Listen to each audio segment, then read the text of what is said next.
السلام علیکم، امید ہے آپ سب خیر و عافیت سے ہوں گے۔ تو آئیے آج کی آیتیں شروع کرتے ہیں۔ بسم اللہ الرحمن الرحیم۔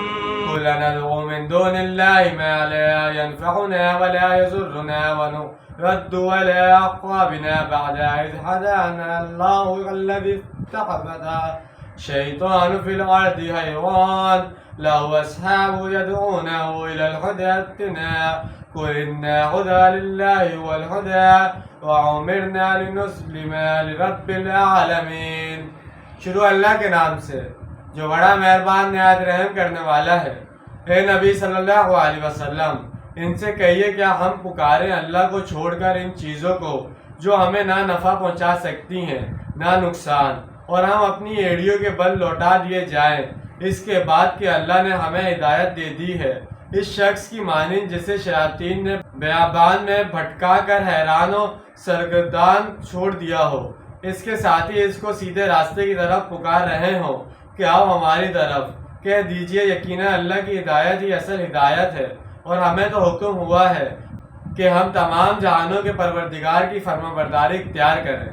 یہ بت کسی کو کچھ نفع یا نقصان نہیں پہنچا سکتے، یہ تو خود اپنی حفاظت بھی نہیں کر سکتے، خود پر بیٹھی ہوئی مکھی تک نہیں اڑا سکتے۔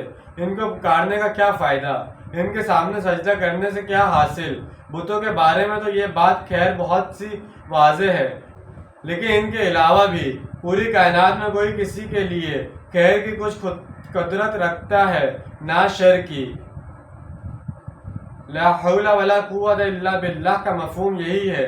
یہ یقین جب انسان کے دل کی گہرائیوں میں پوری طرح جاگزی ہو جائے تب ہی توحید مکمل ہوتی ہے، جس کے بعد انسان کسی کے آگے سر جھکا کر خواہ مخواہ اپنی عزت نفس کا سودا نہیں کرتا۔ اسی نکتے کی وضاحت رسول اللہ صلی اللہ علیہ وسلم نے حضرت عبداللہ بن عباس رضی اللہ عنہ کو مخاطب کر کے اس طرح فرمائی تھی: اس بات کو اچھی طرح جان لو کہ اگر دنیا کے تمام انسان مل کر چاہیں کہ تمہیں کوئی فائدہ پہنچا دیں تو اس کے سوا کوئی فائدہ نہیں پہنچا سکتے جو اللہ نے تمہارے مقدر میں لکھ دیا ہے، اور اگر تمام انسان مل کر چاہیں کہ تمہیں کوئی نقصان پہنچا دیں تو اس کے سوا کوئی نقصان نہیں پہنچا سکتے جو اللہ نے تمہارے مقدر میں لکھ دیا ہے۔ لہٰذا یکدر گروہ محکم بغیر کے مزداق مدد کے لیے پکارو تو اسی ایک اللہ کو پکارو۔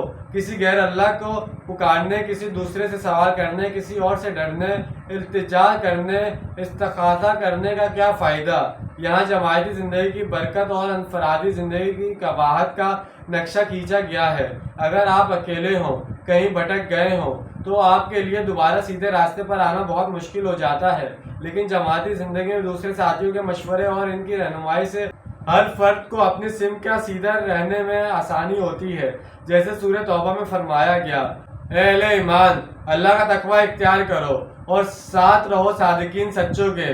بعض اوقات انسان بڑی آزمائش میں پھنس جاتا ہے، وہ حرام کو حرام سمجھتا ہے اور یہ بھی سمجھتا ہے کہ اس کو اختیار کرنا انتہائی تباہ کن ہے۔ دوسری طرف اس کی مجبوریاں ہیں، بچوں کی محرومیاں ہیں، اہل خانہ کا دباؤ ہے۔ ایسی حالت میں اس کے لیے درست فیصلہ کرنا مشکل ہو جاتا ہے۔ اس کیفیت میں اس کے حرام میں پڑنے کے امکانات بڑھ جاتے ہیں۔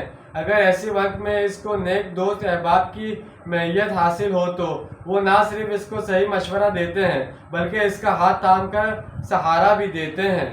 وَأَنْ أَقِيمُوا الصَّلَاةَ وَاتَّقُوهُ وَهُوَ الَّذِي إِلَيْهِ تُحْشَرُونَ، اور یہ کہ نماز قائم کرو اور اللہ کا تقوی اختیار کرو، اور وہی ہے جس کی طرف تمہیں جمع کر دیا جائے گا۔